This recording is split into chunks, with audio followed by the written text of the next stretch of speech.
Nacional de Astrofísica, Óptica y Electrónica de México, los años 2005-2008, respectivamente. Actualmente realiza un postdoctorado en el Laboratorio de Circuitos Integrados de la Universidad de Santa Catarina, Brasil. Título: Factibilidad de integrar el Split Trend MEGFET con alta sensibilidad en tecnología CMOS. Adelante.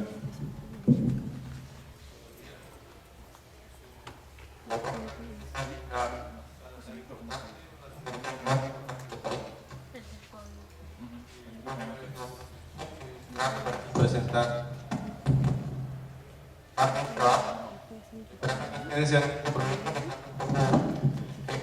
área de lo que son circuitos integrados y algunas áreas muy específicas que hoy voy a tratar de enfocar.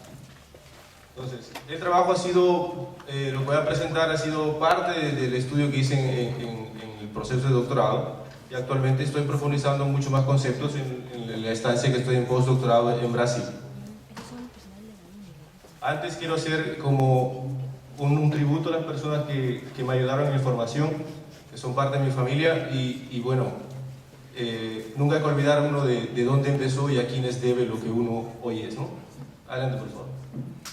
La presentación la organicé en esta forma. Primero voy a presentar una breve introducción para enfocar los conceptos necesarios que permitirían conducir toda esta conferencia.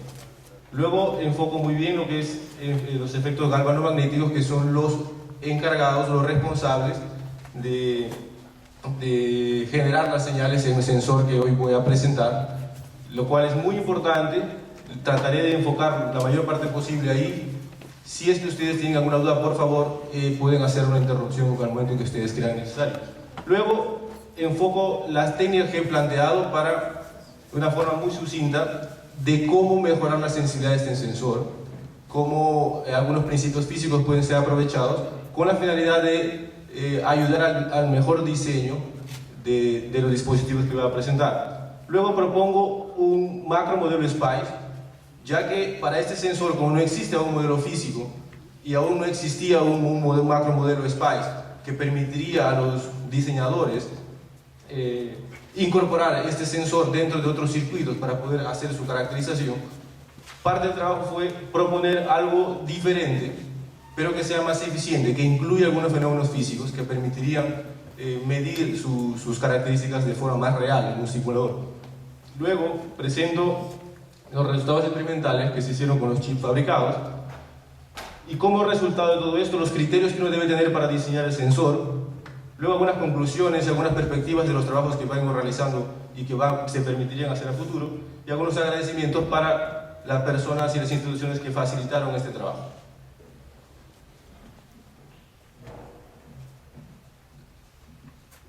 Entonces, primero quiero enfocarme en que la una señal eléctrica realmente es una onda electromagnética. Una onda electromagnética, es decir, si tenemos una interconexión, un medio, tenemos un cierto voltaje aplicado, vamos a generar movimiento de cargas. La señal va a variar, aunque, debido a ese movimiento de cargas, vamos a generar una corriente eléctrica entonces.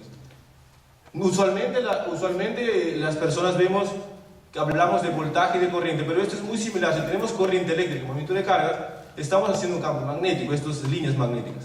Y si hay un voltaje respecto a una referencia, tenemos un campo eléctrico.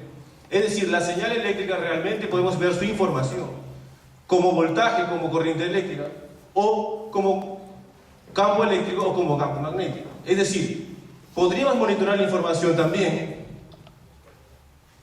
si colocáramos acá un sensor magnético sin tocar el nodo donde está la señal, recibiendo la densidad de flujo magnético, poder monitorear el estado de esa señal. Es decir, si la señal está correcta o incorrecta, o ha sufrido alguna variación que podemos detectar que sale o no de un rango. Entonces, bajo estas premisas, vamos a trabajar nosotros en lo que es en semiconductores, para dispositivos integrados. La conducción de semiconductores básicamente es tener electrones en la banda de valencia que son transportados o movidos hacia la banda de conducción por algún estímulo, que puede ser de diferentes formas, puede ser luz, temperatura, de muchas formas. Y no centrarnos en eso, superando la banda prohibida, entonces tendríamos una conducción en la banda de conducción por electrones en un sentido y en la banda de valencia por huecos en otro sentido. Usualmente, la convención es considerar el sentido de la corriente que nosotros solemos escuchar, el sentido de movimiento de los huecos. Es decir, que los electrones van a moverse en sentido contrario a la corriente eléctrica, a la convención que nosotros tenemos, ¿no? Entonces, para semiconductores tipo P, tipo N, pues negativo, ¿no? La conducción se realiza mayormente por electrones, por eso es N, como carga negativa, ¿no? Y en los semiconductores tipo P, la conducción se realiza mayormente por los huecos, o sea, como cargas positivas. Al abandonar los electrones aquí, estos quedan cargados positivos, se considera como si fueran cargas positivas, ¿no? Entonces, la tecnología de los circuitos integrados, actualmente tenemos los chips, como estos, con cierto empaque, ¿no? Existen diferentes tipos de empaques y algunos medios externos, que son los pines, para comunicar el circuito integrado con otros dispositivos, como sea un circuito impreso o otro chip, ¿no? Entonces, si hacemos una radiografía de esto internamente, el chip se miraría así. De los pines externos habría una serie de medios para conectar hacia el centro del circuito.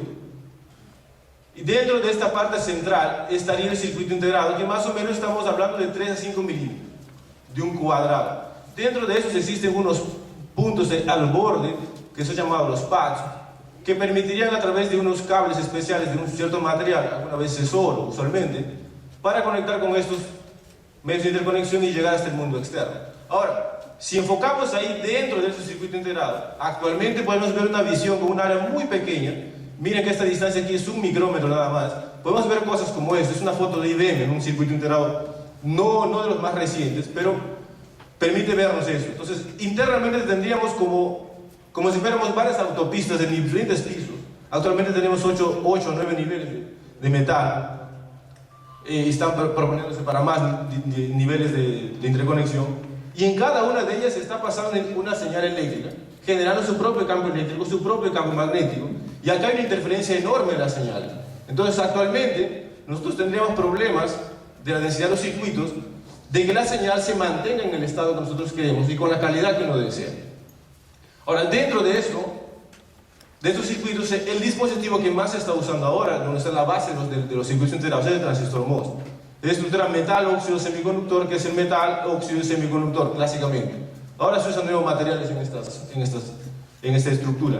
La tecnología CMOS es aquella donde los circuitos integrados, las funciones eléctricas o funciones analógicas o digitales, se plasman usando transistores MOS, tanto de tipo N o de tipo P. Es decir, donde la conducción puede ser por huecos o por electrones, se compensan ambos efectos y podemos tener alguna reducción en el consumo de potencia. Usualmente está basada en silicio, que es el material más abundante y los más baratos en la Tierra. Pero existen otras tecnologías. Voy a centrar el trabajo ahora en tecnología CMOS porque es la más barata y la idea es proponer nuevos dispositivos, pero que el costo no se incremente sustancialmente. Actualmente, Intel está fabricando nuevas estructuras para este MOSFET, es decir, esta compuerta, en lugar de ser solamente una, se coloca verticalmente para este lado, horizontalmente arriba y otra vez verticalmente así, triple compuerta.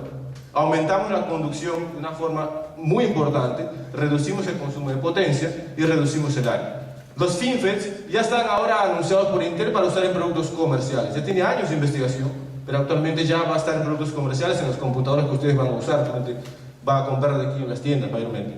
Lo que se viene a futuro son nanotubos de carbono, es decir, la conducción aquí y esta compuerta se va a reemplazar por un material que es en base a grafeno, que haciendo unos pequeños cilindros de grafeno, podemos reemplazar toda esta compuerta y los medios de conducción entre los dos nodos. Y este cilindro, estamos hablando de un diámetro de entre 1 y 5 nanómetros. Un nanómetro es 1.000.000 de veces más pequeño que 1 milímetro. Es decir, si ustedes dividen al milímetro en 1.000.000 de veces, tendrían un nanómetro.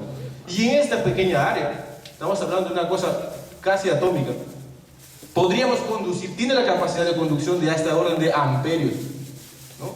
Podríamos hacer una serie de aplicaciones. Hasta ya estamos siguiendo, yo creo que unos 15 o 20 años tendremos ya productos comerciales en esto.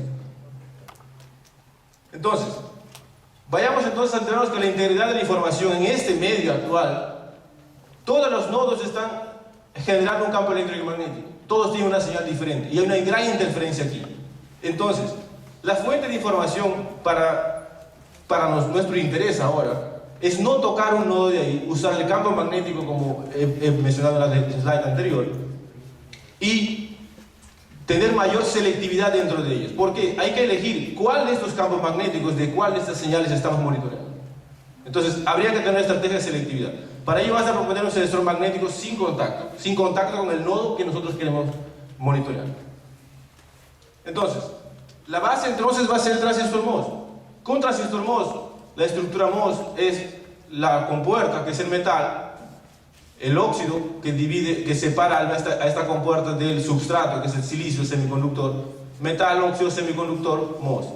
Tenemos un nodo que es la fuente de los portadores, el drenaje de los portadores, y un nodo que conecta al substrato para polarizarlo, que se conoce es substrato. Entonces tenemos una polarización para cada uno de ellos. Activando un voltaje adecuado en la compuerta, podemos generar un medio de conexión entre la fuente y el drenaje, como un puente, ¿no? Superando un cierto umbral, entonces encendemos el transistor. Si estamos debajo, este medio no existe, entonces no habría conducción eléctrica entre este punto y este punto. Bueno, idealmente, vamos a simplificarlo así, porque realmente físicamente no es tan sencillo como eso, ¿no? Entonces, al incrementar el voltaje de compuerta, incrementamos la fuerza de este puente que tenemos aquí, la capacidad de conducción de este puente. Eso es incrementar la densidad de portadores aquí. Variando este voltaje de drenaje bajo ciertos valores más pequeños, considerados menores valores, estamos en una reacción que llamamos lineal, la operación lineal. Se usan para ciertas funciones. Y si incrementamos esto, pasamos a la región de saturación. ¿Qué sucede en la región de saturación? Este medio, que es el canal, se deja de estar conectado con el drenaje, se acorta. Y esto va a ser muy importante para uno de los efectos que el sensor que voy a presentar. Entonces, consideramos ahora, remarquemos que para saturación, al aumentar este voltaje de drenaje, esta longitud del canal que antes era esto se empieza a cortar. Si incrementamos más este voltaje de drenaje, estamos más saturados y esta longitud se va haciendo más corta.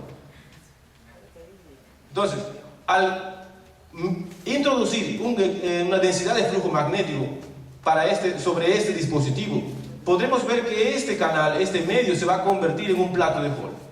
¿Qué es ello? Vamos a verlo en un momento. Donde ahí suceden los efectos galvanomagnéticos y esto convierte ese transistor en un sensor magnético. Una de las funciones más que ahora estamos proponiendo.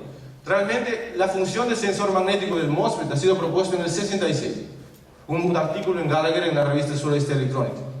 Parte del trabajo de aquí también ha sido publicado en esa misma revista. Entonces, para un sensor magnético, ¿cómo vamos a definir esto? Vamos a verlo como un actuador que va a transformar o hacernos visualizar la densidad de flujo magnético como una señal eléctrica. Puede ser voltaje o corriente. Tecnologías, tenemos muchas tecnologías para sensores magnéticos. Tenemos una de mayor impedancia, gran resistividad, mega resistividades, tenemos magneto-ópticos, de principios ópticos, magnetodiodos, muchos tipos. Hay principios nucleares incluso. Cada uno tiene un rango de precisión y alguna aplicación apropiada para ello. Justificará el costo y el riesgo que queremos tener. Sin embargo, para el interés de mi trabajo, queremos enfocarlo dentro de los circuitos integrados. Son los magnetotransistores y los de efecto Hall los que pueden ser integrados sin modificar el proceso en ningún aspecto realmente. Podrían ser construidos en las tecnologías más dominantes hoy en los circuitos integrados. La tecnología bipolar CMOS y la tecnología CMOS, en donde ahora estoy enfocado. En ambos se aprovechan los efectos galvanomagnéticos para convertirse en lo que son sensores magnéticos. Entonces, uno de esos magnetotransistores es el MagFET, que hoy estoy interesado en presentar, es el Magnetic FET, ¿no? O el FET magnético. Tiene una aceptable linealidad con la densidad de flujo magnético y es totalmente compatible con la tecnología CMOS, que es la más dominante hoy en los circuitos integrados, y con algunas modificaciones seguirá manteniéndose en el trabajo, en la construcción y fabricación de circuitos integrados a futuro. Entonces, ahora, ¿qué es un MagFET? Vamos a un FET magnético, ¿no? Tendríamos de dos tipos, un Hall MagFET y un Spin Drain MagFET. En ambos, el canal funciona como un plato de Hall, ¿no? Tenemos los drenajes en la fuente, pero su canal siempre es como un plato de Hall al estar inmerso en una densidad de flujo magnético. En el Hall MagFET se colocan nodos lados laterales del canal y midiendo la tensión generada ahí, tendríamos una salida de voltaje en función de la densidad de flujo magnético, ¿no? Y en el splitter máximo lo que tendríamos es, por efectos galvanomagnéticos, cambiaría la corriente en un drenaje respecto al otro, existiría una diferencia de corrientes, y esa diferencia de corrientes sería la señal en función de la densidad de flujo magnético, ¿no? Entonces, en el canal es donde ocurren estos efectos. Nuestro trabajo se centra en este tipo de dispositivos, donde la sensibilidad va a estar definida, que es la sensibilidad, la capacidad de este sensor de generar su salida en función del campo magnético, en qué porcentaje va a estar esto afectado. Entonces, la sensibilidad va a estar en función de la diferencia de corrientes existente entre los dos, una proporción de la corriente total y proporcional también a esta, digamos, cuánta diferencia de corriente, qué porcentaje de la corriente total vamos a generar como diferencia por cada Tesla o Gauss que estamos aplicando de densidad de flujo magnético. Entonces, vamos a remarcar aquí, antes de enmarcarnos en ver en sí el sensor, lo que quiero que se sienta es que la información podemos tener tanto en voltaje, corriente, como campo eléctrico y magnético. Esta parte vamos a centrarnos en que la información va a estar en un campo magnético, o vamos a aprovecharla de esa manera.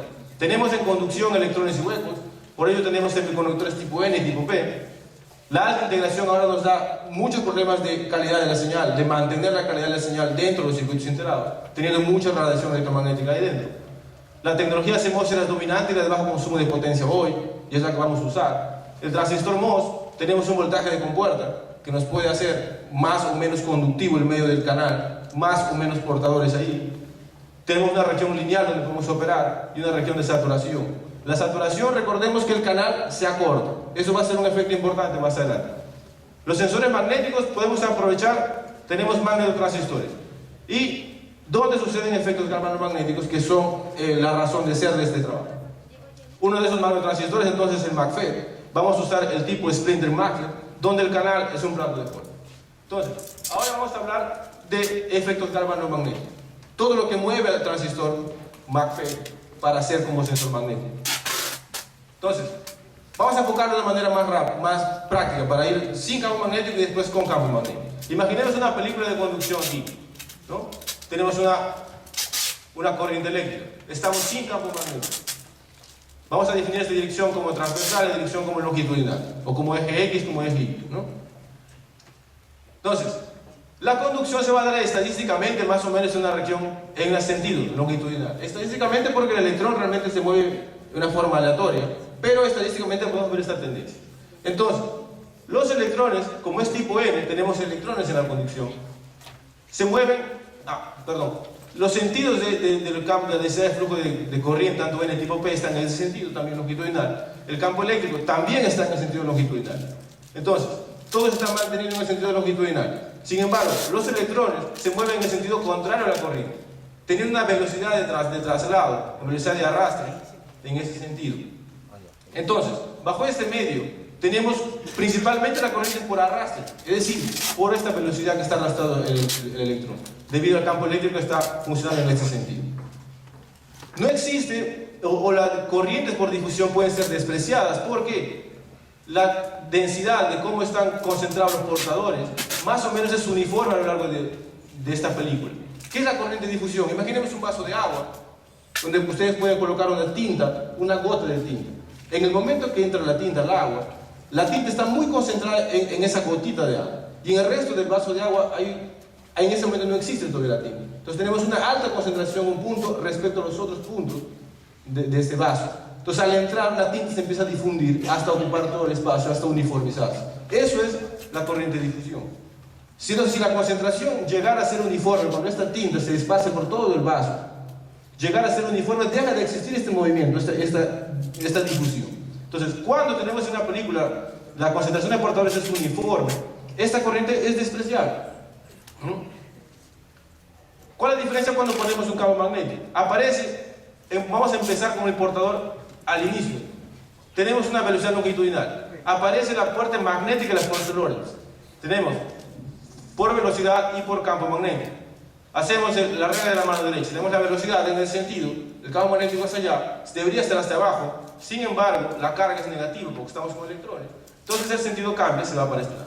Entonces el electrón tiene una fuerza que mueve por acá, una fuerza que mueve por acá. Se va a ir inclinar un poco. El siguiente punto, el electrón va a seguirse moviendo así, sin embargo no va a seguir incrementando el ángulo, va a irse reduciendo hasta llegar al otro lado y va a volver a incrementar el ángulo. ¿Por qué sucede esto? Porque aparecen otros fenómenos que empiezan a compensar esta fuerza. Luego detallamos esto. Entonces, las líneas de corriente van a ser en ese sentido, ya no van a ser longitudinales, va a existir alguna inclinación. Producto de esto, vamos a ver que la cantidad de portadores hacia un lado de esta película semiconductora va a existir mayor concentración y el otro lado va a existir menos concentración. Que aquí más o menos lo grafico de una forma no más visual, realmente puede ser mucho más complejo el fenómeno. Entonces, debido a esto, tendríamos a un lado mucho más concentración de electrones que en otro. Podemos ver como que eso está más cargado negativamente que este. Entonces vamos a ver si no como si fuera positivo, ¿no? Debido a esto, a diferencia de cargas, aparecerá un campo eléctrico en ese sentido. Entonces aparece una fuerza eléctrica en ese sentido que hace esta fuerza, que quiere compensar la fuerza de Lorentz, y eso hace que el ángulo que era aquí muy grande se empiece a reducir y luego acá también se aumenta. Esa es la razón de la variabilidad del ángulo. Entonces, bajo este esquema tendremos que la densidad de corriente, el campo eléctrico, el voltaje, tiene tanta componente longitudinal como transversal. Las líneas de corriente no son longitudinales y las corrientes de difusión ahora sí pueden ser importantes o principalmente pueden ser analizadas con cuidado para expresar completamente el fenómeno. No pueden ser simplemente despreciables.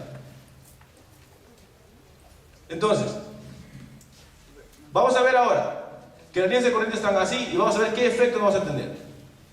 Al tener este campo eléctrico aquí, existirá entonces un voltaje, a ver un campo eléctrico en ese sentido.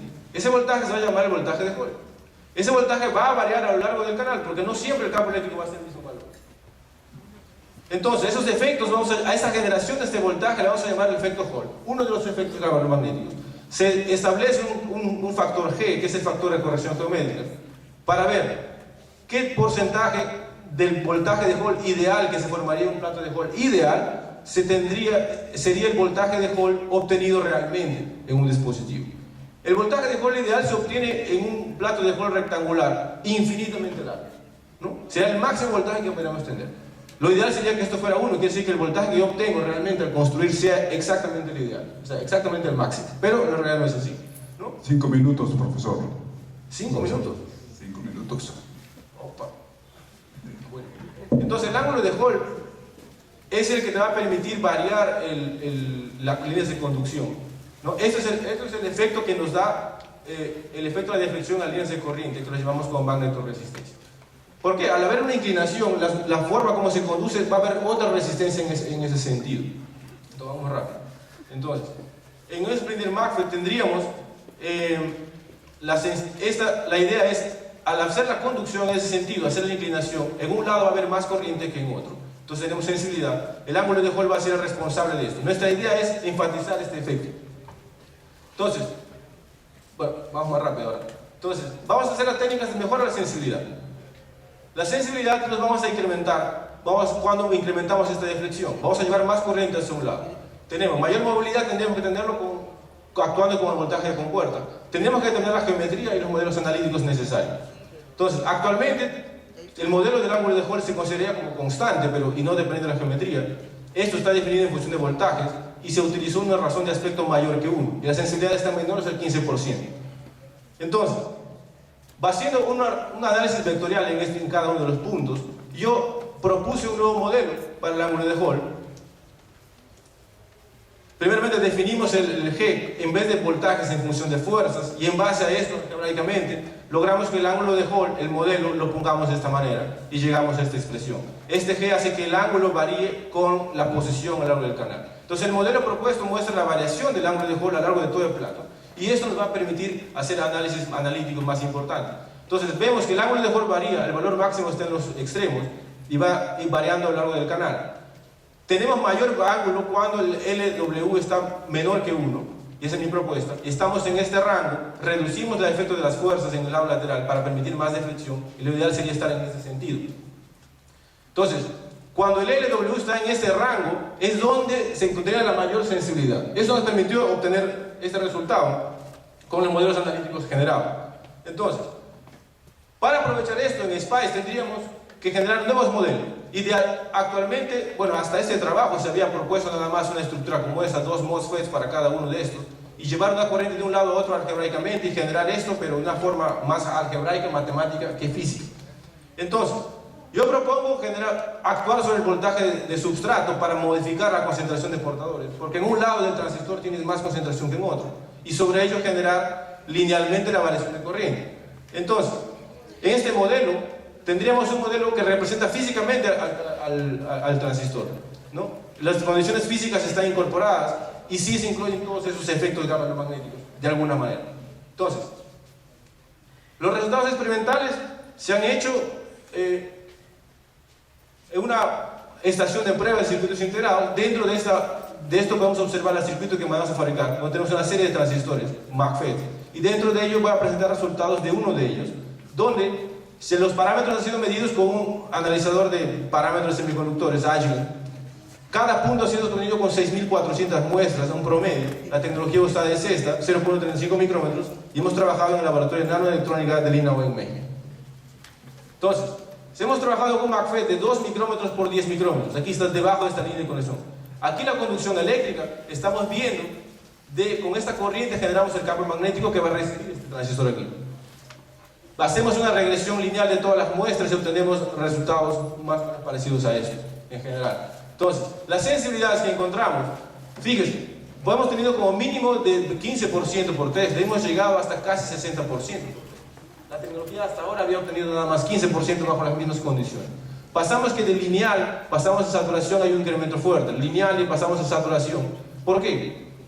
Porque la longitud del canal se acorta y los efectos que hoy estamos enfatizando son importantes cuando reducimos la longitud del canal. Entonces, esto supera sustancialmente los valores reportados hasta este trabajo bajo las mismas condiciones de polarización, condiciones geométricas.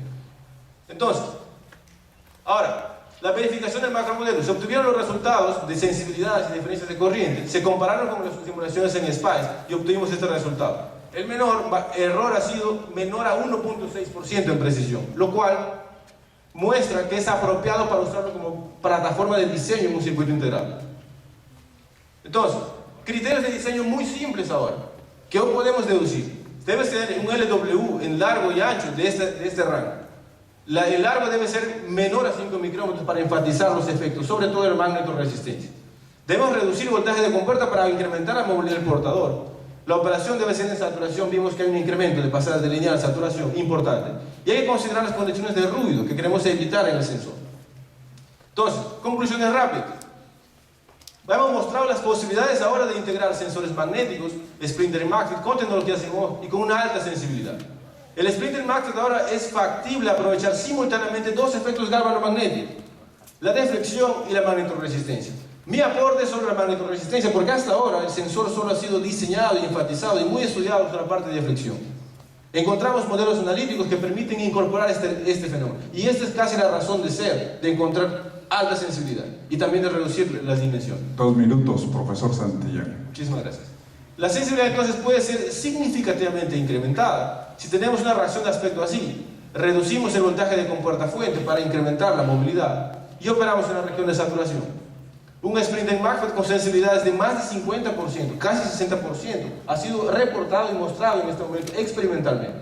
Entonces, un macromodelo SPICE también ha sido mostrado con resultados muy apropiados para hacer un diseño de circuitos integrados. El error es menos de 1.6%, lo cual es bastante, yo diría casi ideal para usualmente un macromodelo que siempre tiene más o menos un rango de 10 a 20% de error. Bueno, mis trabajos futuros ahora. Queremos desarrollar ahora modelos analíticos y continuos para el ángulo de Hall y la variación de la resistencia, pero no solo en la reacción lineal, como vimos que dependía solo de X. Ahora estoy trabajando para hacer una dependencia tanto de X como de Y. Eso permitiría ver en cada punto del canal cuánto estamos variando la resistencia y eso podría facilitarnos la optimización del diseño. Tenemos que desarrollar un modelo analítico y continuo porque nos permitiría hacer cálculos algebraicos, matemáticos, y de repente hacer un programa para ello, para estimar la sensibilidad del sensor que estoy proponiendo ahora. En esto ese modelo de sensibilidad tendría que estar incluidos los efectos de deflexión y la magnetoresistencia que aún no están reportados. Estamos trabajando en eso, yo creo que en unos meses más debemos tener esto. Analizar, diseñar y fabricar otras estructuras geométricas de spindle magnets para enfocarnos en aspectos geométricos más puntuales, para ver dónde podemos encontrar la sensibilidad. Y usar plataformas multifísicas. Multifísicas como Console Multifix, como Ansoft, por ejemplo. Un simulador donde puedes poner diversos parámetros físicos, no solamente eléctricos, puedes poner efectos de temperatura, efectos de radiación, y ver cómo funciona el spindle magnet bajo diferentes condiciones, antes de ser fabricado. Evidentemente después tenemos que fabricar y verificar esto. Y usar spindle magnets con ultra bajo voltaje. En Brasil están muy optimistas con trabajar menos de 1 volt.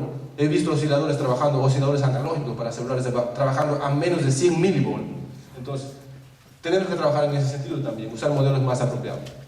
Entonces, quisiera agradecer en este trabajo, primero a los organizadores de ESI, que me permitieron estar aquí, muy grato estar en mi país, espero que haya aportado de alguna manera, a mis asesores doctorales, el doctor Champac, que también es peruano, fíjense, y el doctor Morphy, en el Instituto Nacional de Astrofísica y Optoelectrónica. Realmente su asesoría ha sido muy importante para resolver una serie de dudas en ese trabajo. Las consultas y las charlas técnicas que tuve con investigadores del centro de investigación me han ayudado realmente a enfocar mucho, el trabajo ha sido muy intenso.